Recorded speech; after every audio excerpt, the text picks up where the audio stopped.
我进宫第一天就给自己算了一卦，卦象显示啥也不干躺着就能赢，我信了，从此开启遛猫逗鸟、吃吃睡睡的咸鱼生涯。江姑娘，该去选秀了。身子不适，选秀去不得了。给皇后请安也装病。小女身子不争气，今日请安，怕是要失礼了。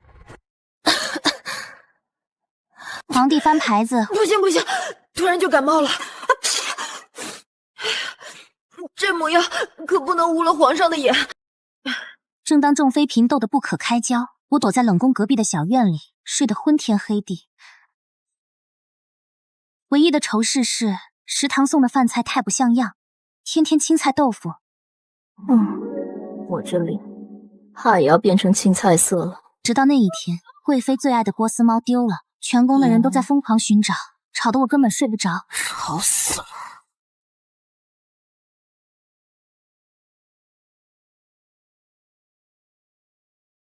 江小主，您在这儿做什么？御花园东南角假山缝隙里找，那儿有你们要的猫。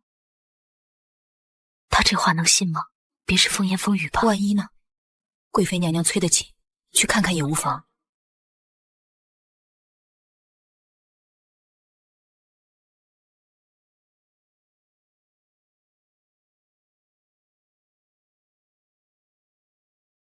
你怎么知道的？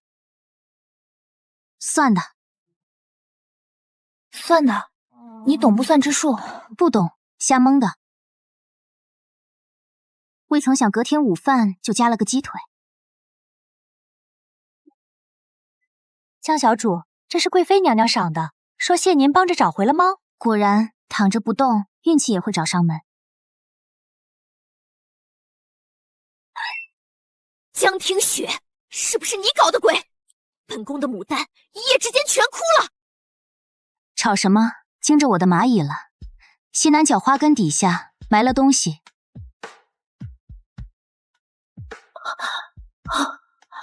这是什么？谁干的？谁要害本宫？你宫里眉间有颗痣，常穿绿裙的那个。卧底被挖出来的那天，我的午餐也跟着升了级。这宫里的饭果然和是非挂钩。后宫开始流传我的名号，说冷宫边上那个江才人神神叨叨的，估计是瞎猫撞死耗子。皇后娘娘头风发作，太医们却都找不出原因。娘娘脉象平稳，臣等束手无策。第二天一早，那位皇后的心腹嬷嬷便来了，眼神里带着审视。我躺在自制椅子上晒太阳，眼皮都懒得睁开。枕头底下压着块克莲花的玉，拿走，扔进荷花池。嬷嬷半信半疑赶了回去。次日，凤仪宫传来消息，皇后终于睡了个好觉。我的破院子开始门庭若市。小主，皇后娘娘头疼痊愈，特赏绸缎白匹玉镯1对。连御膳房都变得势利，餐桌从未如此丰盛，狮子头、鲈鱼还有虾饺。我摸着滚圆的肚子叹气，咸鱼的生活怕是要到头喽。麻烦果然找上门来了。柳贵妃看我的眼神变了，那是种带着忌惮与嫉妒的光，皮笑肉不笑地说道：江才人如今可是大红人了，连皇后娘娘都对你青睐有加。我低着头盯着地缝里钻出的小草。贵妃娘娘过奖，不过是运气好。是吗？她靠近了一步，身上浓郁香气熏得我想吐。那妹妹帮我算一卦，本宫何时能怀上龙胎？四周顿时安静，所有人都在竖着耳朵。这问题问得阴险又恶毒，算准了是妖言惑众，算不准就是欺君之罪。我打了个喷嚏，用力揉揉鼻子。贵妃娘娘，您最好先请个医生看看。你这话什么意思？您这香粉里掺了麝红花粉，闻多了怕是怀不上的。你敢咒我？当晚院门被拍得震天响。江才人，你好大胆子，竟在贵妃香粉里下毒，跟我们走一趟！他们不分青红皂白抓我。贵妃宫里灯火通明，她歪倒在软榻上，脸色十分阴沉，旁边跪着发抖的制香丫鬟。江听雪，证据确凿，你还有何话好说？是他，只是奴婢在娘娘香粉里动手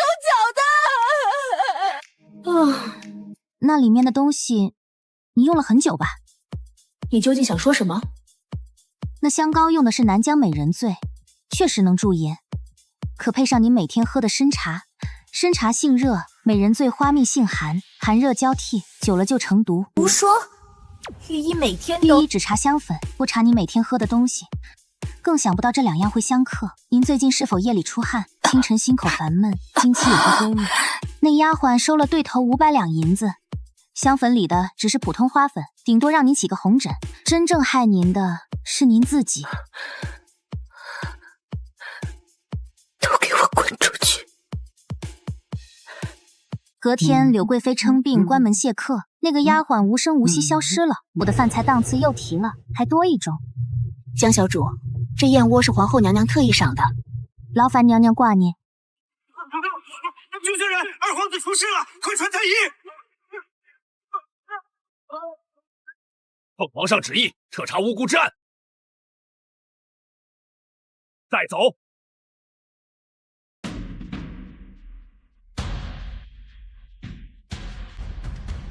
求陛下明察。奴才前几天看见江才人鬼鬼祟祟，在御书房附近徘徊，还在墙根埋了东西。江听雪，你可知罪？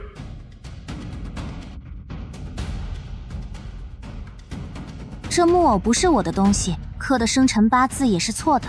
胡说！二皇子的生辰是丙寅年丁酉月戊戌日庚申时，那小人刻的是丙寅年丁酉月戊戌日庚午时，错了一格。皇上，这时辰确实错了。害人怎会弄错八字？这陷害做得太不专业。词夺理，谁知你是不是故意刻错？还有，你说看见我在书房埋东西，哪天什么时候三天之前有事。3天前那个酉时，我在冷宫废井边上帮李美人捞落水的金簪，当时在场的有浣衣局张嬷嬷，还有巡逻路过的护卫小分队队长王虎。回禀皇上，确实如江才人所说。你还有何话可说？奴才记错了，是4天之前。4天前，赵公公领着3个小太监来给我送过冬的炭火，就在我那小院，从申时待到酉时过半，他们全都能证明我根本没出过院门。怎敢在圣上面前胡乱攀咬，还不快如实招来！是柳贵妃，是柳贵妃叫我这么说的。皇上，臣妾没有，这是污蔑，是他血口喷人。柳贵妃，你可知诬陷宫妃、构陷巫蛊是何罪名？皇上，臣妾知罪，求皇上开恩。把她带下去，好生看管。遵旨。柳贵妃遇陷不实，轻信谣言，罚回宫反省3个月。江听雪无罪，送回小院。江听雪，你怎么会连朕的皇子的生人八字都一清二楚？皇上，我是算出来的。二殿下满月时，内务府在那登记，奴婢恰好路过，扫了一眼，记性好，真没办法。你倒是挺会算。才人，皇上有旨，让您挪个住处，搬去乾坤宫侧殿。不去行不行？这挺安静的。才人，皇命不可违啊！我被迫住进乾坤宫，侧殿富丽堂皇，香气暖人心脾，可我总觉不自在。我想要的安稳，终究还是被打乱了。皇上偶尔过来，也不吭声，就坐在那改奏折看书。我在另一边，要么打个盹儿，要么对着窗户发呆，数着飞过几只鸟。这天他又来了，批完一堆公文，按了按太阳穴，突然说道：“江听雪，给朕测一卦。”测什么？朕的江山。不算。为何？国运太折寿了，奴婢还想多吃几年。食堂做的红烧狮子头。那算朕。算什么？算朕能活多久？养心殿伺候的下人们瞬间跪倒了一片，头埋得特别低。我走上前，皇上，您真想知道这个？可以。1000两黄金，谢绝任何赊账。皇上像是被噎住，盯着我看了一阵。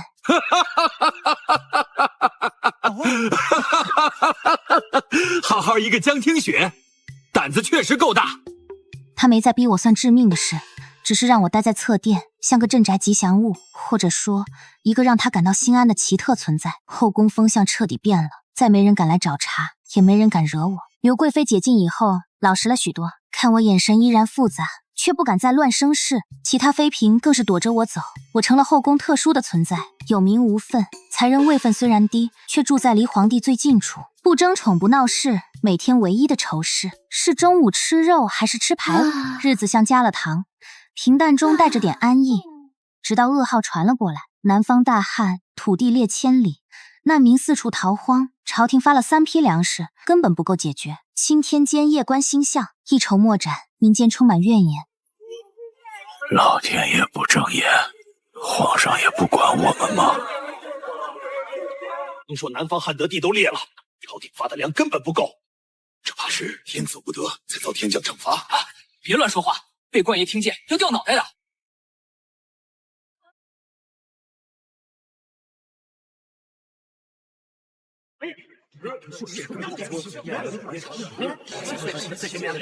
凝聚众闹事，已有作乱之兆，当速派兵镇压，以儆效尤。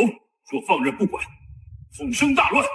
皇上不可，灾民皆是被逼无奈，镇压只会激化矛盾。当加征赋税，筹集粮草赈灾，安抚民心才是根本。朝堂上吵成一团，主战的要镇压灾民，主和的要加税救灾。皇上几天没合眼，脸色黑得能滴水，整个皇城都笼罩在低气压里。这天夜里，雷鸣电闪，皇上站在殿门口，背影很沉重。我抱着盘刚出的核桃酥，正吃得起劲。这核桃酥是刚出炉的，热乎的好吃。江听雪，天灾真的是朕的错吧？皇上，您信那些流言？天灾就是天灾，跟人有啥关系？人还能管着老天爷下不下雨吗？钦天监说这是天罚。切，他们要是真能看天，早算出哪天下雨了，还用在这抓瞎吗？那依你来看，这灾荒怎么解？解铃还须系铃人，老天不下雨，找老天去啊。怎么去找？皇上，你有没有想过，南方那个地方是不是有东西惹老天生气了？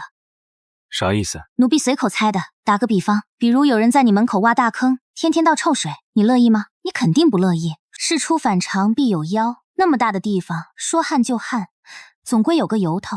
第二天一早，皇上秘密派了3路亲信直奔南方，重点调查山川地形有没有变动，是否存在大型的土木工程，尤其是乱挖坑的。半个月之后，800里加急密信送回了养心殿。皇上盯着密报，许久没有出声，脸色看起来变幻莫测，最终才长长的吐出一口浊气。好一个惹老天爷不开心！密信里写道，南方最大的苍南江流域上游，3年前开始，当地土豪为了灌溉自家万亩良田，私自修筑了一道巨大的拦河石坝，几乎截断了江水近70%的流量。下游10几个县从此水量大减，原本水网密布的地带日渐干涸，遇上今年大旱，更是火上浇油，下游直接断流，百姓民不聊生。而那个恶霸竟是柳贵妃娘家的一个远房亲戚，打着贵妃名号在乡间横行霸道，没人敢去管辖。圣旨迅速下达，石坝被强行炸毁，江水重新奔腾而下，恶霸被抄家坐牢，柳贵妃也受牵连。连恶霸扰乱民生，夺贵妃封号，降为嫔，禁足1年，亲此。臣妾领旨。1个月之后，南方终于降下大雨，旱灾得到缓解，流民纷纷回乡，一场动摇国本的灾祸彻底消灭。皇上在乾坤宫摆了小宴，只有我陪着他，菜式非常精美，他亲自给我夹了块芙蓉鸡片。江听雪，这次你立了大功，想要什么赏赐？我放下手中筷子，认认真真想了想，能把侧殿那张紫檀木做的软床换回奴婢以前那个硬板床吗？床垫子太软，奴婢睡得腰疼。皇上捏着酒杯盯着我，看了半天，最后叹口气。江听雪，你真是什么？真是个奇葩。谢皇上夸奖。日子又恢复平静，我继续住在乾坤宫的侧殿，睡上了内务府定制的硬板床。御膳房换着花样给我做美食，只是皇上看我眼神越发奇怪，有时像在看一个难解的谜题，有时又带着点无奈的笑容。秋季皇家狩猎，旌旗迎风招展，骏马阵阵嘶鸣。皇上兴致很高，骑马冲在前面，跑进了猎场深处。我躲在看台角落里打瞌睡，对这种打打杀杀完全没兴趣。皇上，狮子头，多放假。公驾，公驾，皇上遇险！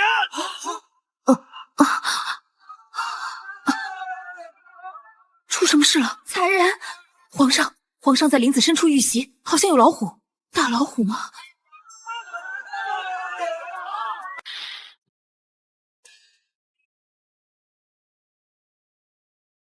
皇上，别乱动！江才人，危险，快退后！不对，现在是申时。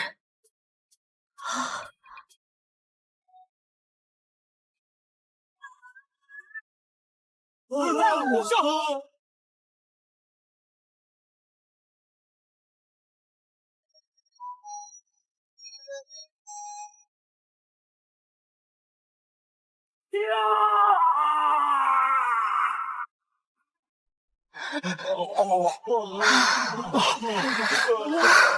你那把草，奴婢算着那里好像有个坑，就试了试。围场惊魂过后，宫里的气氛变得微妙。皇上看我眼神多了几分探究，还有一丝说不清的忌惮。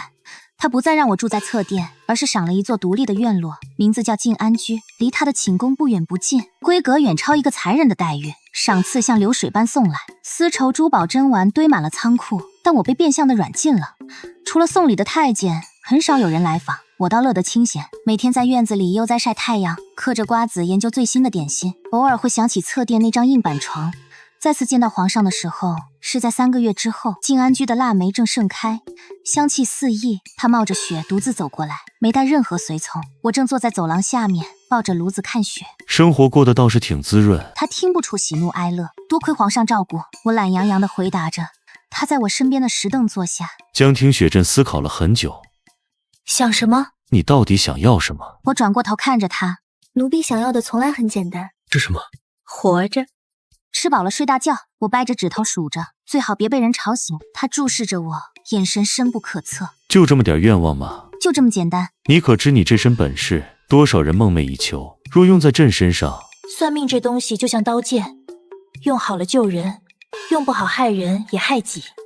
奴婢胆子特别小，怕折寿，更怕麻烦，就想当条咸鱼，晒晒太阳，翻个身。他沉默了，看着院子里洁白的雪，许久没有说话。开春一道册封令惊动后宫。才人江清雪，性格温婉，淑德含章，特此册封为皇后，入主中宫。我跪在地上，人有点懵。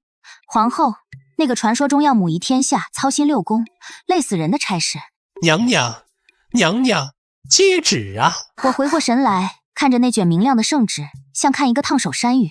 我看向那公公，能退货吗？娘娘，慎言呐！凤冠霞河，沉得要我的命。我顶着几10斤重的行头，像个木偶一样任由摆布。典礼终于结束，回到更加华丽的凤仪宫，我累得直接瘫在凤床上。快点，帮我把这行头卸了。宫女们忍着笑，手忙脚乱帮我摘下头冠。晚上皇上过来了，挥手让所有下人退下。巨大的寝殿只剩我们俩。感觉怎么样？脖子快要断了。他低声笑出来，走到我身后，温热的手指按住我的后颈，力度正合适。我舒服地眯起眼。为什么选我？我问出憋了1天的疑惑。他的手指停了一下。因为你懒，因为你害怕麻烦，因为你只想当条咸鱼。没错，朕的江山太广，后宫水也太深，朕需要一个皇后，一个不会兴风作浪，不会拉帮结派，不会处心积虑争权夺利，甚至最好是连这位置都不想要的皇后。这样朕才能安心，这后宫才能真正消停。我趴在柔软枕头上，沉默了。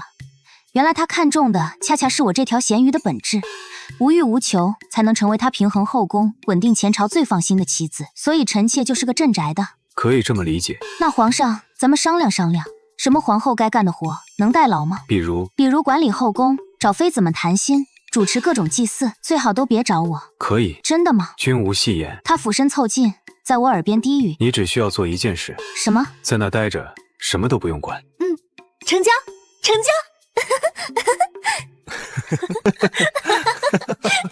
从此后宫出现了一幕奇观。皇后娘娘常年称病，闭门谢客。大权丢给办事稳重的贤妃，琐事甩给手脚利索的德妃。至于嫔妃们争斗的官司，全部交给皇上自己头疼。我只负责重大场合露脸，顶着凤冠出来当个吉祥物，然后火速回我宫里，继续我的咸鱼大业。御膳房拼命钻研新菜式，因为娘娘是头号品鉴官，皇上隔3差5会过来，有时批完奏章坐会儿，喝一杯我泡的，其实是宫女泡的清茶。你这宫里倒比朕的御书房清静。有时只是单纯躺在我那特制的长椅上看看书，我们很少说话，各忙各的，气氛竟然非常和谐，像2条互不干扰的咸鱼。偶尔也有必须出手的时刻，比如柳嫔娘家不安分，在老家强占百姓良田，害死人命，告状的进京告御状，被柳家派人半路截杀。消息传到我这里，我叹了一口气。皇后娘娘安。听说西郊乱坟岗不安宁，总能听到半夜哭声。柳嫔妹妹，你八字太轻，这几天晚上可千万别出门。柳嫔的脸当场绿了，回去就吓得大病了一场，连夜写家书回老家。不知她写了什么，柳家迅速收敛，不仅退还了所有田地，还破天荒赔了一大笔钱。苦主一家拿着钱远走高飞，平息了一场可能的大风波。再比如边关大将归来，功劳大的镇主，有人举报他私藏龙袍，想要造反。皇上很愤怒，却苦于没有证据，又忌惮他在军中的威望，左右为难。他来到凤仪宫，眉头锁得很死。我正和宫女们玩牌，输的脸上贴满了纸条。他挥手让下人退场，坐在我对面。皇后，替朕算一卦。算什么？中间。算不出。为何？人心隔着皮囊，算不准。不过嘛，皇上，您要是实在不放心那将军，不如请他夫人进宫喝茶。皇上眼神微动。3天后，将军夫人入宫，我设了小宴，只闲聊些家常话题，问问他家乡的景色，戍边的辛苦。将士们宿边苦寒，常年不能与家人团聚，实在不易。夫人辛苦了。夫人，将军常年待在苦寒之地，旧伤还经常发作吗？听说北边有种狐狸皮，最是保暖养人，本宫库房里正好有2张，回头让人给将军送去。夫人感激涕零。第2天，那位赫赫有名的大将亲自押送10几辆大车进宫，车里是他多年打仗攒下准备留作纪念的战利品，还有一封诚恳的谢罪书，坦白私藏战利品，惶恐不安，愿全部上交给国库，以此赎罪。皇上看着堆积如山的珍宝，良久叹了一口气。传旨，加封定国公，赐予免死金牌。臣谢主隆恩。一场可能的腥风血雨消散了，日子就这样平淡的流过。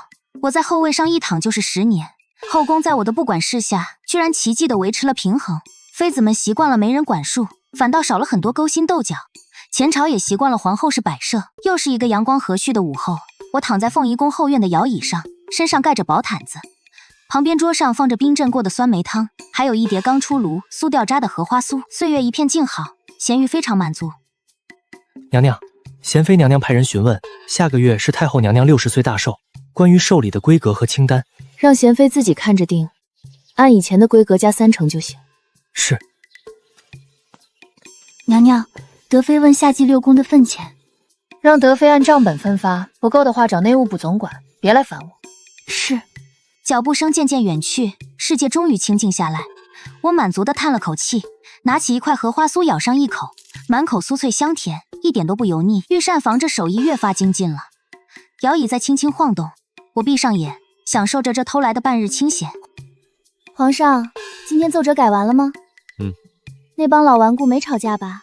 为了运河拨款的事儿，朕让他们吵个够，把预算直接砍掉3成，再吵就全都砍了，结果都闭嘴了。皇上真是英明。江听雪，这皇后当的可还舒坦？舒坦，除了那顶凤冠实在太重，其他感觉都挺好。朕有时在想，把你推到这个位置，是不是有些委屈你了？不委屈啊。